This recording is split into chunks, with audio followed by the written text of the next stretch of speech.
जरूरी नहीं कि दुनिया में तकलीफें ही हो, मुसीबतें ही हो। अगर हम अपना रिश्ता अपने अल्लाह से जोड़ लेते हैं, अल्लाह से करीब कर लेते हैं, तो पता है क्या होगा? तुम्हें कहीं जाने की जरूरत नहीं पड़ेगी। तुम जो कहोगी तुम्हारे कहने पर वैसा ही हो जाएगा।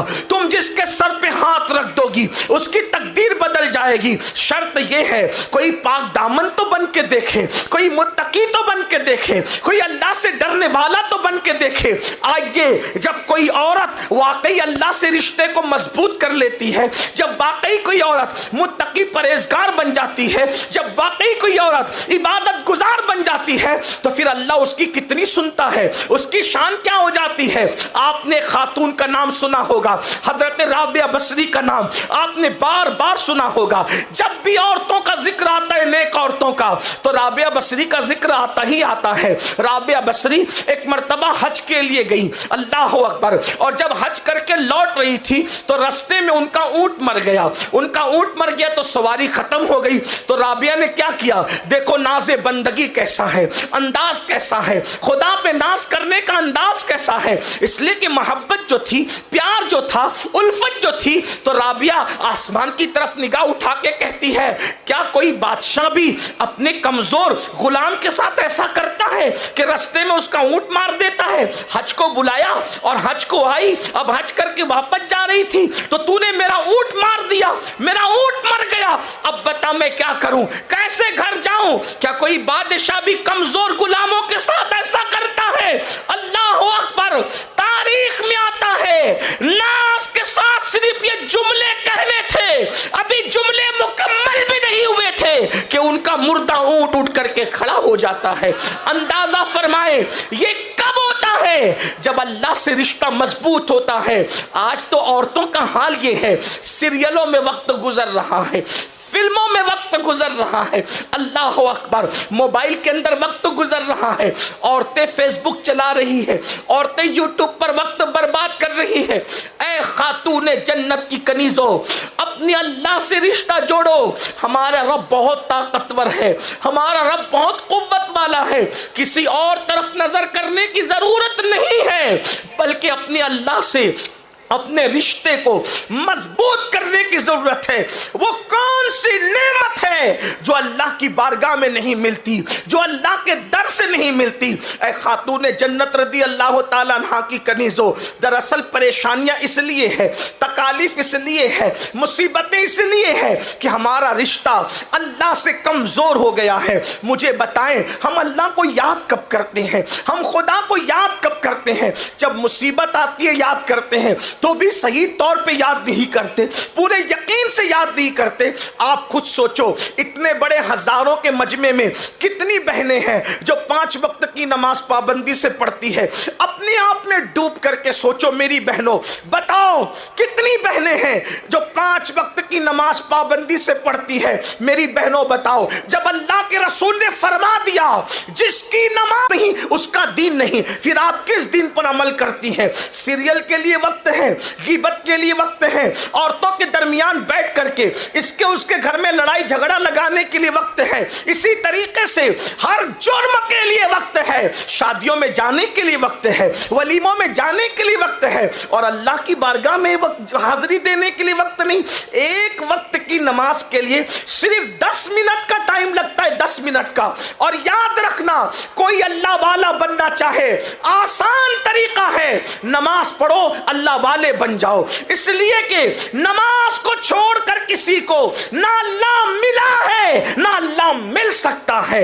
नमाज को छोड़कर अल्लाह से किसी का रिश्ता ना कभी मजबूत हुआ है ना कभी मजबूत हो सकता है। ऐ खातूने जन्नत की कनीजों, जब सैयदना फारूक आजम उमर इब्ने खत्ताब रदी अल्लाह ताला अन्हु को शहीद करने के लिए जख्म लगाए गए, पूरे जिस्म से खून बह रहा था, पूरे जिस्म से खून रस रहा था, ऐसे में आप तयम्मुम करके नमाज की तैयारी कर रहे थे। किसी ने कहा अमीरुल मोमिनीन, पूरा वजूद खून से लहू लहान है। अब भी आप नमाज की से मैंने सुना, जिसकी नमाज नहीं उसका दीन नहीं, यानी दीनदार रहना है तो नमाज पढ़ना पड़ेगा। अब मेरी बहनों मुझे बताओ, हम सोचते अल्लाह हमारी सुनता नहीं, अल्लाह हमारी दुआएं कबूल नहीं करता, माज़ अल्लाह, ये शिकवे लेकर के बैठे हो। बताओ एक वक्त की नमाज के लिए सिर्फ 10 मिनट का टाइम लगता है। कहा जाता है कि राबिया बसरी पूरी पूरी रात इबादत करती थी, और जब आपसे कहा गया आप पूरी रात इबादत करती है, सोते क्यों नहीं है, तो जवाब दिया करती थी, क्या करूं, जिसका रब नहीं सोता बंदे को सोते हुए शर्म नहीं आती। वो जाग रहा है मेरा आका और मैं कैसे सो जाऊं। आओ आपको बताऊं, ऐ खातून जन्नत की कनीजों, जो अल्लाह के मुकर्रबीन होते हैं, जो अल्लाह के करीबी लोग होते हैं, अल्लाह उनकी सुनता है, हर फरियाद सुनता है। हमने सबके करीब होने की कोशिश की, रब के करीब होने की कोशिश नहीं की। जरा रब के करीब होकर तो देखें, फिर देखना वल्लाह तुम्हें तावीज़ात की जरूरत नहीं पड़ेगी। रब के करीब होकर देखिए, आपको वजीफों की भी जरूरत नहीं पड़ेगी। रब के करीब होकर के देखिए, कनीजें बिक रही थी। पहले इंसान खरीदे और बेचे जाते थे, गुलाम और कनीजों की शक्ल में इंसान खरीदे और बेचे जाते थे। अल्लाह अकबर। ऐ खातून जन्नत की कनीजों, हजरत अता ने देखा एक पागल कनीज बिक रही है। एक जिसको लोग पागल कह रहे थे, वो पागल कनीज बिक रही है। अल्लाह अल्लाह, जब उसको बिकते हुए देखा तो हजरत अता वहां पर तशरीफ ले गए। बड़े मुहद्दिस थे, बड़े आलिम थे, वहां सूफी भी थे, वहां तशरीफ ले गए। तो लोगों ने कहा ये पागल कनीज कौन खरीदेगा, तो चंद दिरहम देकर पागल होने के बाद भी खरीद लिया। और जब उसको घर लाए, अल्लाह अकबर, तो वो पागल समझ करके उसको एक जगह पे रख दिया। और रखने के बाद जैसे ही रात हुई, रात ने अपनी सियाह जुल्फों को जो है वो उफक पर बिखेरना शुरू किया। गोया के यूं कह ले, जैसे ही रात मुकम्मल शबाब की तरफ अपने कदमों को बढ़ाने लगी, तो हजरत अता ने क्या देखा, बिस्तर पे आप लेटे हुए हैं, चुपके से वो कनीज उठती है, उठने के बाद वुजू करती है और वुजू करके मुसल्ला बिछा के नमाज शुरू कर देती है। अल्लाह अकबर। हजरत अता सोच रहे थे ये तो पागल है, पागल लोग भी कोई नमाज पढ़ता है, पागल लोग भी कोई इबादत करता है, पागल भी कोई अल्लाह का जिक्र करता है। लेकिन जब उस खातून को मुसल्ले पे खड़े हुए देखा, इबादत में देखा, तो दबे पैर उसके करीब गए। वो नमाज पूरी करके क्या कह रही थी जानती है मेरी बहनों, वो कह रही थी, ए अल्लाह, जो तू मुझसे प्यार करता है ना, जो तू मुझसे मोहब्बत करता है ना, उस मोहब्बत का वास्ता जरा मेरी फरियाद को सुन ले। तो हजरत अता चूंकि मुहद्दिस थे, फकीह थे, सूफी थे, रहा नहीं गया, आपने फौरन टोक दिया। छुपना चाहते थे, छुप ना सके, दबे पैर गए थे मगर बर्दाश्त न हुआ, जबान से निकला, ए कनीज, अपनी जबान पे कंट्रोल कर, अदब की हदों को पार न कर। तू इतनी बड़ी हो गई कि तू कह रही है कि अल्लाह तू मुझसे जो प्यार और मोहब्बत करता है, उस मोहब्बत का वास्ता मेरी फरियाद को सुन ले। अरे नादान, ये ना बोल, बल्कि ये बोल कि अल्लाह जो मैं तुझसे मोहब्बत करती हूं उसका वास्ता, अल्लाह तुझसे कब से प्यार करने लगा, तू कब से अल्लाह की महबूब हो गई। पता है खुदा का महबूब कोई यूं ही नहीं बनता, मकामे महबूबियत किसी को यूं ही नहीं मिलता। उस पागल कनीज को, जिसको लोग पागल समझ रहे थे, हजरत अता की तरफ देखा और कहा, अता, अल्लाह की इज्जत की कसम, वो मुझसे प्यार करता है, वो मुझसे प्यार करता है, वो मुझसे प्यार करता है। और फिर फरमाया, अगर प्यार न करता तो देखा तू बिस्तर पे पड़ा था, तुझे सुला दिया और मुझे बिस्तर से उठाकर अपनी खिदमत में खड़ा कर लिया। इससे बड़ी मोहब्बत की दलील क्या हो सकती है।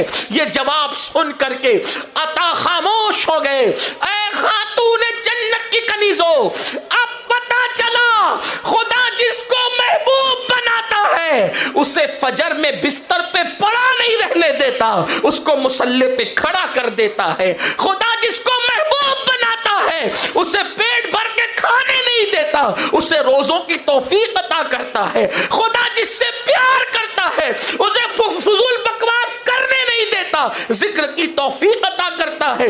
अल्लाह अकबर। और उस कनीज ने उसके बाद जब हजरत अता को खामोश देखा तो निगाह आसमान की तरफ उठाकर कहती है, मौला कल तक तेरा मेरा मामला छुपा हुआ था, अब जबकि ये मामला लोगों पर आया हो गया तो फिर अब मैं दुनिया में रहना नहीं चाहती और मुझे अपने पास बुला ले। चीख मारती है और ज़मीन पे गिर जाती है, और जब आपके जिस्म को जो है वो टटोला जाता है तो जिस्म ठंडा होने की तरफ माइल होता है, यानी जान उनकी परवास कर चुकी होती है।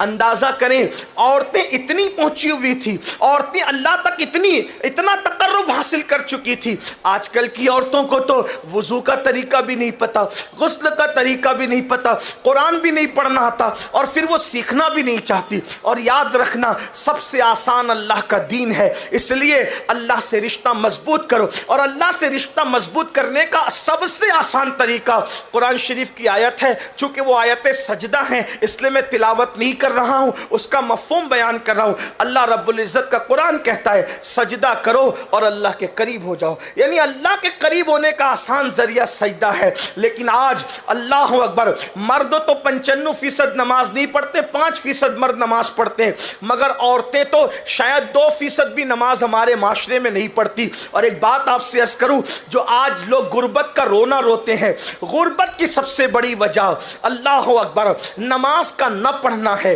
अल्लाह अकबर, याद रखना, अल्लाह के रसूल अलैहि सलाम ने इरशाद फरमाया कि जो नमाज छोड़ देता है अल्लाह उस पर 15 मुसीबतें मुसल्लत करता है। उसमें से पहली मुसीबत यह आती है, अल्लाह उसकी रोजी से बरकत उठा लेता है। बताओ, जिसकी बीवी खुद बेनमाजी हो, जो खुद बेनमाजी हो, जिसके बच्चे बेनमाजी हो, फिर उनके घर में बरकत कैसे होगी? रोजी के लिए दर दर की ठोकरें खाने वालों, रोजी के लिए इधर उधर भटकने वालों, और रोजी में बरकत के लिए कभी मौलाना साहब के पास, कभी तावीज वाले बाबाओं के पास, कभी मशाइख के पास चक्कर लगाने वाली मेरी बहन, हम तावीज के मुखालिफ नहीं है, बात को गलत तरफ मत ले जाना, लेकिन इतना जरूर कहता हूं, जो इधर उधर दरवाजे पे चक्कर लगाती हो ना घर की बरकत के लिए, कभी बंदिश के लिए, कभी इसके लिए, कभी उसके लिए, मेरी बहन तू यकीन के साथ 5 वक्त की नमाज पढ़ के देख, सजदा करके देख,